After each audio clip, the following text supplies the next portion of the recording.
నమస్కారం. ఈ రోజు ముఖ్యాంశం ఏమిటంటే జనసేన ఆవిర్భావ దినోత్సవం అట్టహాసంగా చేసుకున్నారు. అంతవరకు బాగానే ఉంది. ఈ కార్యక్రమంలో బుస్సుబాబు గారు, అదేనండి నాగబాబు గారు, వర్మ గారిని ఉద్దేశించి ఎంతో అసహ్యంగా మాట్లాడారు. ఎవరైనా పవన్ కళ్యాణ్ గారి గెలుపు వెనుక ఉన్నారంటే వాడు పెద్ద కర్మ అని చెప్పి వర్మన్ అన్నారు. ఈ బుస్సుబాబు గారు నిజముగా నిన్న ఆయన స్టేజ్ మీద బుస్సు బుస్సు అంటూ ఎన్నో బుస్సులు కొట్టి పాపము వర్మ గారిని కించపరిచారు. పాపము వర్మ గారు పవన్ కళ్యాణ్ గారి గెలుపు కోసం రేయనక పగలనక రాత్రనక వాననక ఎండనక ఎంతో కష్టపడితే ఈ బుస్సుబాబు ఇప్పుడు ఇంత మాట అంటాడా అని చెప్పి వర్మ గారు అయితేనేమి వారి యొక్క బృందం అయితేనేమి విక్కి విక్కి ఏడుస్తున్నారు. పవన్ కళ్యాణ్ గారు ఎన్నికలప్పుడు ఏం మాట్లాడారో ఒక్కసారి విందాం. మాట్లాడతారు ఈయన నిలబడి, అలాంటి వాడు నిలబడితే ఎంత గట్టిగా నిలబడతామో నాకు తెలుసు. వారి అబ్బాయికి కూడా మనస్ఫూర్తిగా ప్రత్యేకమైన కృతజ్ఞతలు. జూనియర్ వర్మ గారికి. పవన్ కళ్యాణ్ గారు మనిషి వాడుకొని విసిగేయటంలో మీరు దిట్టని కూడా తెలిసింది. మన కేసీఆర్ గారు చర్యదో చెబుతారట, చెప్పండి సార్. చెడిపోయి చంద్రబాబు నాయుడు తను పొత్తాం మీ బతుకులకు ఏమో అడుక్కుంటే మేమిస్తాం కానీ 4 సీట్లు కావాలంటే. కేసీఆర్ గారు మీ హృదయం నాకు తెలుసు, మీరు ఎన్ని సీట్లైనా ఇవ్వగలరు, కానీ మిమ్మల్ని ఆయన నమ్మడు. ఆయనకు బాబు గారంటే ఎంతో ప్రేమ, ఆయనకు ఊడిగము చేయడమే ఆయనకి ఇష్టమని మీకు తెలుసు కదా. ముఖ్యంగా వర్మ గారికి నియోజకవర్గం నా గెలుపు మీ చేతుల్లో పెట్టాం. ముఖ్యంగా వర్మ గారికి నియోజకవర్గం నా గెలుపు మీ చేతుల్లో పెట్టాం.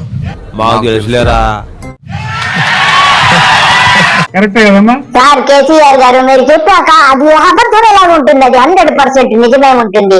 అందరికీ తెలుసు వర్మని చక్కగా వాడుకున్నాడు. అయిపోయాక ఎలక్షన్లు అతనిని మెడబట్టి బయటికి గెంటేసి ఎమ్మెల్సీ టికెట్ బుస్సుబాబుకి ఇచ్చి అతనికి ద్రోహం చేశాడని అందరికీ తెలుసు. గెలవాలంటే గెలవచ్చు, అలా కాదు కదా. గెలుపు చిరస్థాయిగా ఉండిపోవాలి, మర్చిపోయేలా ఉండిపోవాలి.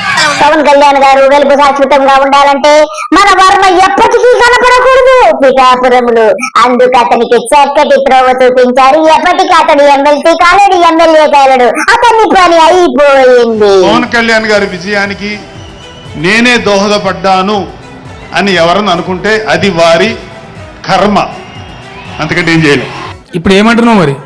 సరైన వట్టిపోయింది కాదు. కేసీఆర్ గారు బొబ్బలు పెట్టడం ఈ బుస్సుబాబు గారికి అలవాటు.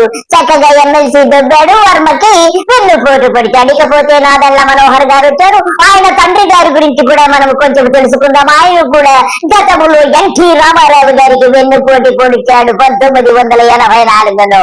ఒక్కసారి చెప్పండి సార్. మన రాష్ట్రాన్ని అంధకారంలో నెట్టారు గత 5 సంవత్సరాల్లో వైఎస్ఆర్సీపీ పాలకులు. ఇంత ఆర్థిక నష్టం ఎప్పుడూ జరగలేదు. కష్టకాలంలో ఉన్నాం, మీరు తోడుగా నిలబడండి. నాదెండ్ల మనోహర్ గారు తమరు ఎంతో శుద్ధ పూసలాగా మాట్లాడకండి. కష్టకాలంలో ఉన్నావా? నీ బాబు ఏం చేశాడో ఒక్కసారి 1984లో గుర్తు చేసుకో. ఎన్టీఆర్ కి వెన్నుపోటు పొడికి కేవలం 1 నెల మాత్రమే ముఖ్యమంత్రిగా ఉండి తర్వాత అడ్రస్ లేకుండా పోయాడు. నీ బతుకు కూడా అంతే, నీ భవిష్యత్తు కూడా అంతే.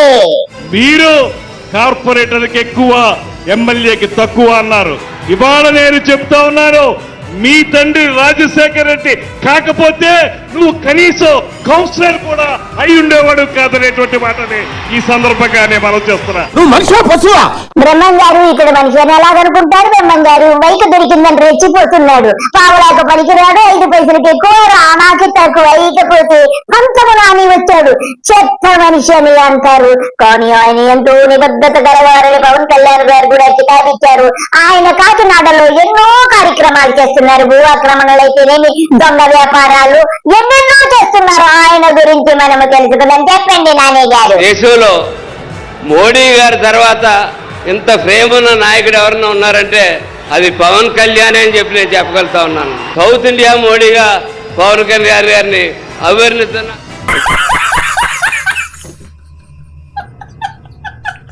ఒకటే అడిగా, సార్ మీతో నాకు సినిమా తీయాలని సార్ అని. నాకు సుదీర్ఘ అనుభవం రాజకీయ నాయకులు, హైటెక్ సిటీని రూపకల్పన చేసిన దార్శనికుడు. ఏమిరా బాలరాజు, ఏమిరా ఉపయోగం దేశానికి నీ వల్ల?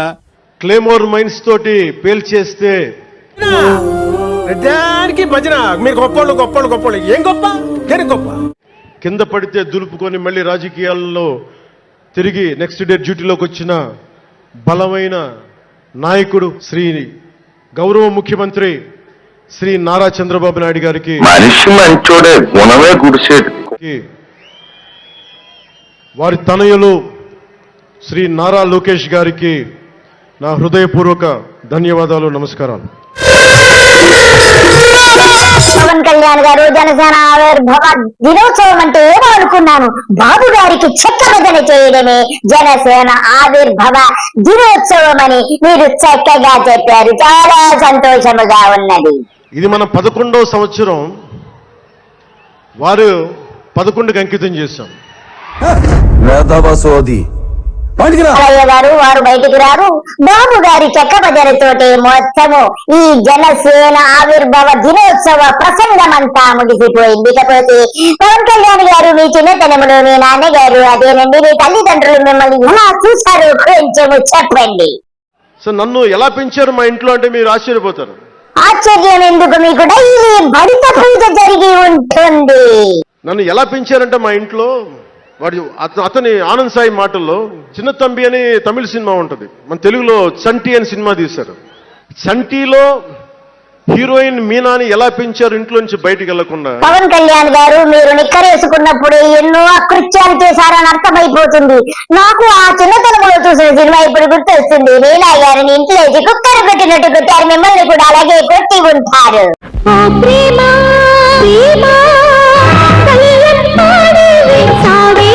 పవన్ కళ్యాణ్ గారు మీరు అప్పుడే నిక్కరేసుకున్నప్పుడే మీరు ప్రేమ విఫలమైపోయిందని నాకు అర్థమైపోయింది. మీ హృదయము ఎంత విశాలమైనదో కూడా తెలుస్తుంది. మీరు చెబుతుంటే చంటి సినిమా ఇప్పుడే చూశాను, నా కళ్ళమ్మట నీళ్లు ఆగడం లేదు. పవన్ కళ్యాణ్ గారు మా ఇంట్లో నన్ను అలా పెంచారు. వీడి బయటికి వెళ్తే ఏమైపోతాడో సున్నితమైన వ్యక్తి, వీడికి ఆస్తమా ఉంది. వీడికి పవన్ కళ్యాణ్ గారు మనకి ఈ ఎక్స్ట్రా క్వాలిఫికేషన్ కూడా ఉందా? చాలా సంతోషము. ఒకరోజు చెన్నైలో నేను అన్నానగర్ లో కంప్యూటర్ ప్రోగ్రామింగ్ కోర్స్ చేసేవాడిని. పవన్ కళ్యాణ్ గారు మీరు చదవని చదువుందా? కోటి పుస్తకాలు చదివారు, ఎంటెక్ చేశారు, బీటెక్ చేశారు, కంప్యూటర్ చేశారు, అంతరిక్ష పరిశోధనలు చేశారు, ఎన్నెన్నో చేశారు. మీ యొక్క విద్య నాకు తెలియదా చెప్పండి సార్. ఎలక్ట్రానిక్ కోర్స్ చేశాను, కంప్యూటర్ సైన్స్ డిప్లొమా చేశాను. ఒక సంవత్సరం పాటు ఆ ప్రోగ్రామ్ ఫైనల్ చేసే పరిస్థితుల్లో టైం 10:30 అయింది, 10:30 రాత్రి. ఇంటికి వెళ్ళడం గంట లేట్ అయింది. అంటే మీరు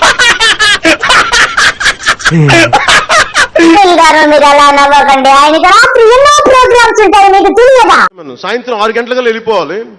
ఆ రోజు 10:30కి వెళ్తే చెప్పా పెట్టకుండా అంటే మన కొంచెం లేట్ అయింది ఎగ్జామ్స్ వల్ల.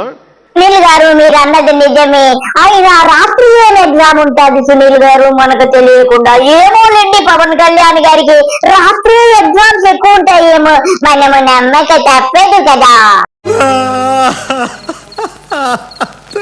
పుచ్చుకోండి. నేనేం పాపం చేశాను, నాకే ఇన్ని కష్టాలు వచ్చాయి.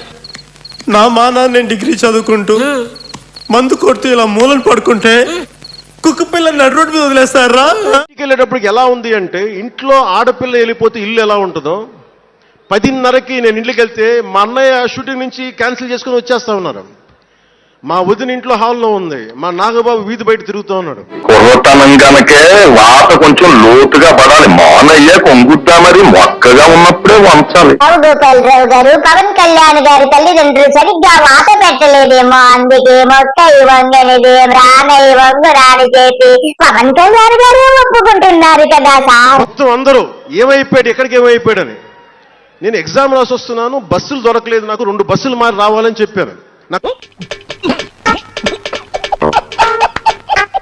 గారు మీరు పిచ్చి పిచ్చిగా నవ్వకండి, ఆయన ఎన్నో కోట్ల పుస్తకాలు చదివారు, ఆయనకు 2 బస్సులు ఎక్కడము ఒక లెక్క, పిచ్చిగా మాట్లాడకండి. నాకు కార్డు లేవు ఆ టైంలో. అంటే అలాంటి నన్ను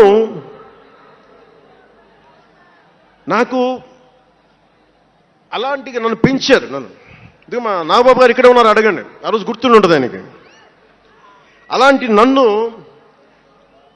పాలిటిక్స్ చేస్తానని కానీ సినిమాల్లోకి వస్తానని కానీ ఎవరు ఊహించలేరు. పవన్ కళ్యాణ్ గారు మీరన్నట్టుగానే మేము కూడా ఎప్పుడు మీరు ఇలా మమ్మల్ని ఇబ్బంది పెడతారు, ఇలా రాజకీయాల్లోకి వస్తారని నేను ఎప్పుడు కల్లో కూడా ఊహించలేదు. మీరు చెప్పింది మాత్రం నిజము. ఇకపోతే అసలు మీరు ఈ ప్రసంగానికి సందర్భానికి ఏమన్నా పొంతనుందా అని ఒక్కసారి అడుగుతున్నాను. ఆవిర్భావ దినోత్సవం అన్నారు జనసేనకి. జనసేన ఆవిర్భావ దినోత్సవంలో నీ చిన్ననాడు చొక్కా వేసుకున్నాను, అక్కడ తిరిగాను, ఇక్కడ తిరిగాను, బస్ ఎక్కాను.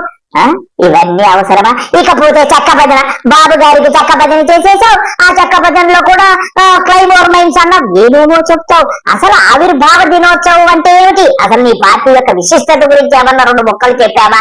నీలో ఉన్న కార్యకర్తల గురించి ఏమన్నా మాట్లాడావా? ఇంకొక లీడర్ గురించి ఏమన్నా పొగిడావా? 24 గంటలు నీ దత్త తండ్రి గారి గురించి, నీ దత్త తమ్ముడు గురించి పొగుడుకోవడంతోనే సరిపోయింది గాని నీ జనసేన ఆవిర్భావ దినోత్సవం గురించి ఏమన్నా ఒక్క ముక్క మాట్లాడావా? ఇకపోతే తమిళనాడు గురించి మాట్లాడవు, కర్ణాటక గురించి మాట్లాడవు, ఢిల్లీ గురించి మాట్లాడవు, పోతే కేసీఆర్ గురించి, ఎక్కడ తెలంగాణ గురించి మాట్లాడ. ఈ మాటలు తప్ప ఏమన్నా పనికొచ్చే ఒక్క మాట ఉందా? ఆవిర్భావ దినోత్సవం అంతా ఆవిరైపోయినట్టుగా అనిపించింది తప్ప నీ యొక్క ఆవిర్భావ దినోత్సవంలో ఒక్క మాట అంటే పనికొచ్చే మాట లేదని నేను అనుకోవటం లేదయ్యా. ప్రజలందరూ అనుకుంటున్నారు. నీకు ఇప్పటికైనా నీకు మరి తెలివి వస్తుందో నాకు తెలియదు గాని నీకేదో 21 సీట్లు గెలిచాను, అతనికి 11 సీట్లు వచ్చాయి అని చెబుతున్నావు. మరి నీకు 1 సీట్ వచ్చినప్పుడు నువ్వు ఎక్కడా గెలవలేదు కదా. మరి ఆ దానికేం చెబుతావు? గతం అయిపోయింది, ఇక నువ్వు భవిష్యత్తు గురించి ఆలోచించు. ఒక్క 4 సంవత్సరాలు ఆగితే నీకు తర్వాత భజన కార్యక్రమము ప్రజలే చూపిస్తారు. ఎందుకు తొందరపడతావు? నోరు జారిపోతున్నావు. నేను బూతులు తిట్టనంటావు, తిట్టేయన్ని నువ్వు బూతులే. నీ జన సైనికులు, నువ్వు, నీ బుసుబాబు మాట్లాడేయన్ని బూతులు తప్ప మంచి మాట ఎప్పుడు మాట్లాడారయ్యా? ఆవిర్భావ దినోత్సవం అన్న దానికంటే జనసేన ఆవిరైపోయినటువంటి దినోత్సవం అని చెప్పుకుంటే బాగుంటదని ప్రజలందరూ అనుకుంటున్నారు. నీకు మరి ఏమన్నా అర్థమైందో లేదో నాకు తెలియదు గాని అసలేనటువంటి సభలు పెట్టి ప్రజలను ఎందుకు ఇబ్బంది పెడతావు? సోది తప్ప ఏమీ లేదు నీ దగ్గర సరికే లేదు. కాసేపు చెగువీర అంటావు, కాసేపు ఇంకొకటి చెప్తావు, కాసేపు ఏమో సనాతన ధర్మం అంటావు, టెంపుల్స్ అంటావు, అదంటావు, ఇదంటావు. సూపర్ 6 గురించి మాట్లాడవా నువ్వు? ఎన్ని రోజులైంది నువ్వు పదవికి డిప్యూటీ సీఎం గా చేరి? అప్పుడే 10 నెలలు అయిపోయింది. మరి సూపర్ 6 గురించి మాట్లాడు. ప్రజలు అర్థం చేస్తారు, బొచ్చు అర్థం చేసుకుంటారు. ఇంతకంటే మనం ఏమి చెప్పలేము. అందరికీ నమస్కారము. బాయ్.